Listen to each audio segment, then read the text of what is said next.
Hi, it's Daniel with Cash Stacker Marketing Platform. We're back at it again. We are looking at app.cashstackerssolutions.com.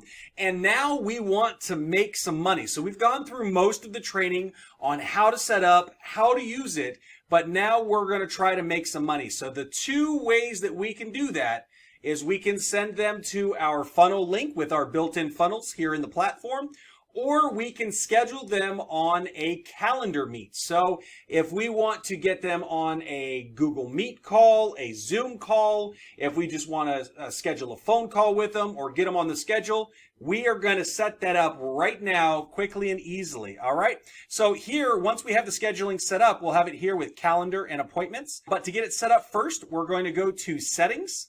And then we're going to go to integrations. And what we want to do is we want to go ahead and integrate the account that is going to be for this specific account. So we're going to go ahead and click our account. We're going to verify it. We're going to allow. And then if we need to put in our password, we're going to do that. Once we do that, it will say that our app is connected here. And then you can add another account if you desire. So once you have that, now we can go into calendars and we can create a new calendar. All right, so we can come in here and we have the ability to select Google for our calendar.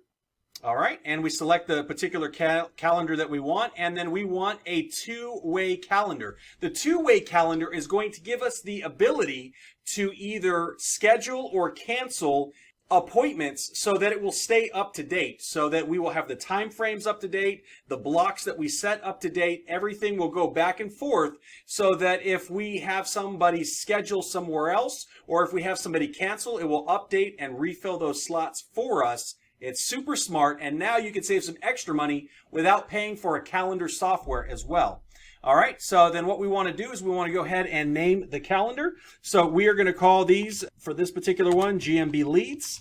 But you can name it whatever you want it, whatever your funnel's going to be, whatever your business structure is, that's what you can name it. So this is going to be for my GMB Leads calls. And then we are going to, all right, we put in the description of our calendar and our meeting, what it's for. We have the contact name that it's going to be for that particular meeting slot. We can go ahead and set the event color if we do. And then we could say that it's going to be for Google and what account it's going to be and two-way. We're going to say save and continue. And then we're going to go for availability. Now, one thing that I suggest when doing availability is you want to make the duration that you're going to have and then the buffer duration. All right. So one thing that you want to have a buffer duration for is you want to be able to give yourself a little bit of leeway on either side, just in case you need a bathroom break or just in case you might go over a little bit if you are having longer meetings than expected. So I would probably say like a 10-minute buffer time, or you could even do a 30-minute buffer time. And so if you have a meeting, you have 30 minutes after that. So if you need to go over, or if you need to get a snack, or if you need to go to the bathroom or anything like that, you can go ahead and have a 30-minute buffer time. And then you can have appointments per slot.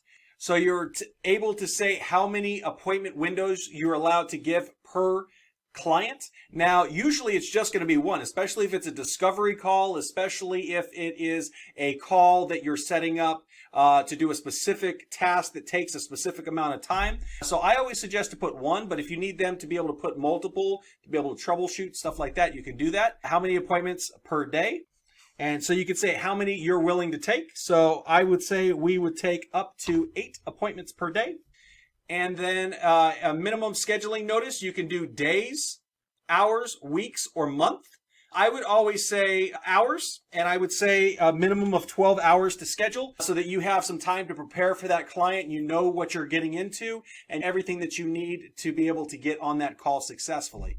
And then you're going to go ahead and put how many days out you want to schedule. You can do 15 days, 20 days, 30 days. And so you can open up that calendar and see what's available. I would suggest keeping it a little bit smaller because if they're a hot lead, you're going to want to convert them a little bit quicker. So you could do 15 days or 7 days. And that gives you the ability to get them in there, get them closed, and get them on your monetary track. All right. And so right here, you can say what your office hours are. If you work Monday through Friday, or if you work Monday, Tuesday, Wednesday, or if you work 7 days a week.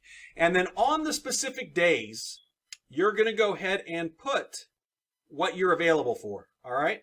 So we can add hours here for the specific day. So we can say that we are available from, all right, so you can set it like that. So you can have every single day from 8 to 5, or you can add multiple hours per day if you want. You can delete the time if you don't want it. Like right here, we've got 8 to 1, I'm available, and from 4 to 10, so they can book any slot in between then. And then we can just basically set that up for all the days that we're available. Once we are done with that, then we just say save and continue. And then what I suggest is putting a sticky contact. Now, a sticky contact, what that does is if they have filled out a form, if they've filled out info, it will carry that into the appointment so they don't have to refill it out again. Saving time and frustration for a client is always good. It's almost like a done for you. The easier you make it to get to you, the easier it is going to be to close the sale. So I always try to do sticky contacts. Now you can actually select if this is a form. You can go ahead and put a form here. So after they put their information into the form, it will be sticky onto this so that they can go ahead and set it so they can fill out the form. And then right after they fill out the form, you can send them to the book a time slot so that you can do a Zoom or a call or a strategy session with them so that you can instantly just one after another get them onboarded so that you can start collecting cash and making a happy customer. Now, you have the ability to use a Stripe payment here. If you want to charge for consultations, whether you're charging like $100 an hour or $500 an hour or for 30 minutes, you could say how much it's going to cost and how much they're going to be billed, and it will actually charge them through Stripe. Now you can over here have the calendar auto confirm appointments, and this is also going to be for Google Meet if you're doing Google Meet videos because it's going to auto send them the link.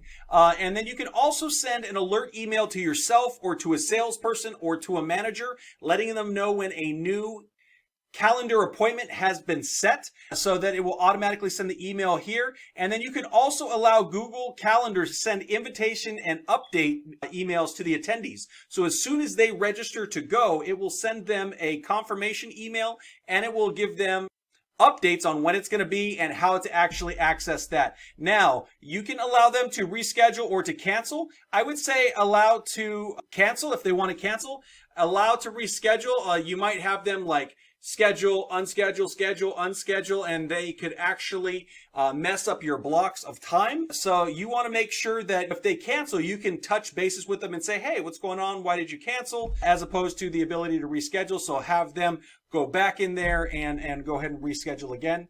And so what it's going to do is it's going to give you some notes, and it's going to say the contact phone number, contact email. All right, and then need to cancel the link. And so it's going to have this. It's going to send that to them. You can actually put your Facebook Pixel ID for tracking if you want. You can put a custom tracking code in here also if you want. And then on the form submission, you can actually have it set up a custom thank you message just for them. So right here, it'll say, thank you for the appointment request. We will contact you shortly to confirm your request. Please call our office at, and then you can have the contact message and any questions. So the great thing is as soon as they book their appointment, they're going to see this automatically. Now you can set up other automations and follow-ups and stuff like that. But this right here is a very robust calendar app, and it's all built in right into Google so that you can have it send out links. You can do Zoom, you can do Google Meet, all that kind of good stuff. So right now we have this calendar, and you can click here and you can edit the calendar link, and then you can come over here and you can see the calendar itself. So you can say view next month. You can see the days that are available. You click the days and you see the times that are available that you can do. So you can go ahead and select this one here, select the date, and then you put in your info, and then you book the appointment. And after you book the appointment, you've got your thank you message here. And then if you have any questions, you can submit the questions as well. So that's pretty good. And then you also have the opportunity to add it to Google Calendar, their Google Calendar, or their Outlook or iCal. So that makes this super integrated. It makes it interlinked, and it sends out reminders, and it makes it extremely robust. I absolutely love that it adds it to the Google Calendar, but also having the Outlook option as well. It broadens the ability to be able to get to as many people as possible. So after we've done that, and after we've set our first appointment, we can come up here to scheduling, and we can see the calendar and appointments. So on the calendar, we can see the time that it's going to be. All right, and we have the appointment with the leads information in there. All right, right there. So we can see all the information. We're going to see what time it is and what the time zone is, what calendar it's on. All right, and then we can edit any information that we want here. And since we set up 30-minute intervals, right here we have it from 12 to 12:30. And then we can also come over here to appointments, and we can see all the appointments. So if the appointment was confirmed, rescheduled, invalid, canceled, showed up, no show, or delete, we can go ahead and sort our appointments, all appointments, or appointments for a specific calendar. So if we have multiple calendars, we can schedule an appointment here if we want, and this will add it to our calendar as well. At the top, you see what calendar it will go ahead and put it on, and then you can select